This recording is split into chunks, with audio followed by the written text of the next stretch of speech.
l'association, elle existe depuis 1993, donc à Agen, bien sûr.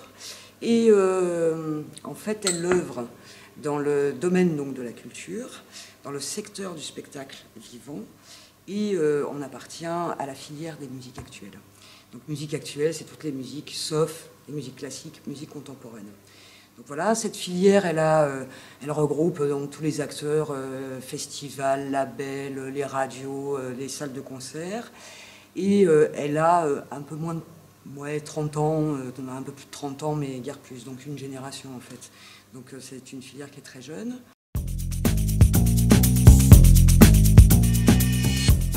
Toujours adossé aux valeurs d'éducation populaire, bien sûr, diversité culturelle donc, sous l'angle de la Convention universelle de l'UNESCO de 2001 et évidemment économie sociale et solidaire et développement durable. Donc ça, c'est vraiment nos piliers. Ouais.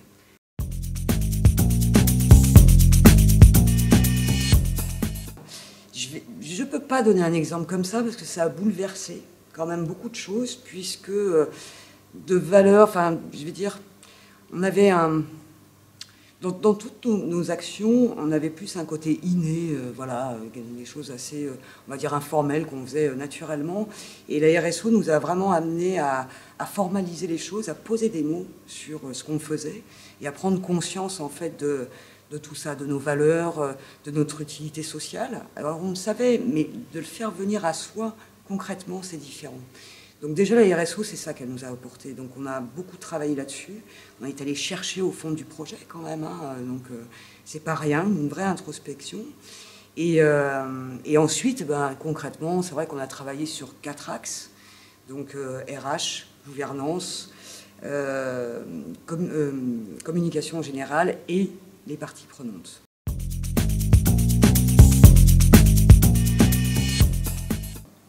Donc le RAMA, en fait, oui, le RAMA nous a accompagnés dans cette démarche pendant quasiment 2 ans, puisque le RAMA, donc c'est le réseau aquitain des musiques actuelles, c'est notre réseau régional. Le RAMA s'était formé donc à la démarche RSO, et ensuite on est à peu près une quarantaine d'adhérents, et on a fait, le RAMA a organisé des formations en groupe. Et suite à ces formations, le Florida, enfin l'ADEME, a demandé à être accompagné spécifiquement sur la structure.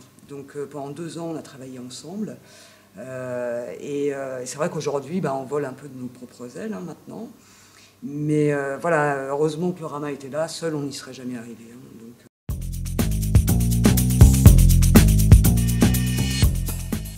en fait, on a travaillé sur notre écosystème. Alors ça aussi, on a posé des mots qu'on utilise dans d'autres filières et nous pas trop, dans la culture et les musiques actuelles. Et on s'est rendu compte qu'on avait un écosystème qui était gigantesque. Alors pour nous, on avait plus de 300 parties prenantes qu'on a catégorisées, qu'on a organisées après avec leur niveau d'influence, d'inclusion par rapport au projet. Et c'est vrai que ça nous a apporté en fait directement, indirectement, consciemment, inconsciemment, je ne sais pas comment le dire, mais de travailler autrement avec nos parties prenantes. Elles sont nombreuses, je l'ai dit, mais on est allé encore plus vers des parties prenantes vers lesquelles, naturellement, on n'irait pas forcément.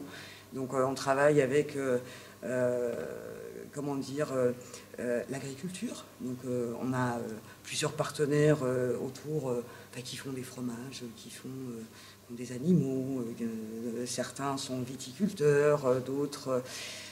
bon, il y a même la Biocoop avec laquelle on travaille.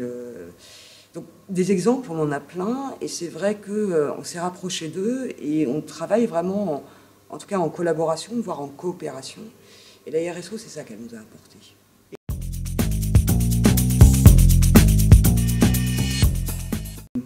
C'est une sacrée ouverture, une très belle ouverture d'esprit, de savoir-faire, de compétences. Alors ça va prendre le temps, puisque c'est une démarche qui demande quand même à se poser, à observer, à prendre le temps de penser et puis d'agir. Donc tout ne se fait pas comme ça en claquant des doigts, mais on le sent. Enfin, nous, ça fait 2-3 ans qu'on sent que notre projet est en train d'évoluer, je dirais même d'exploser, et on se sent beaucoup mieux dans notre projet, puisqu'en fait la RSO nous a fait prendre conscience que ce qui était important pour nous, c'était de remettre l'humain au centre de tout ça, quoi.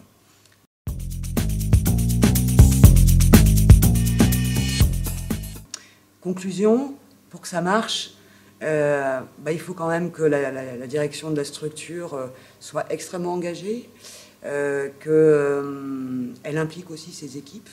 Et quand je dis ses équipes, pour nous, c'était les salariés, bien sûr, et le conseil d'administration.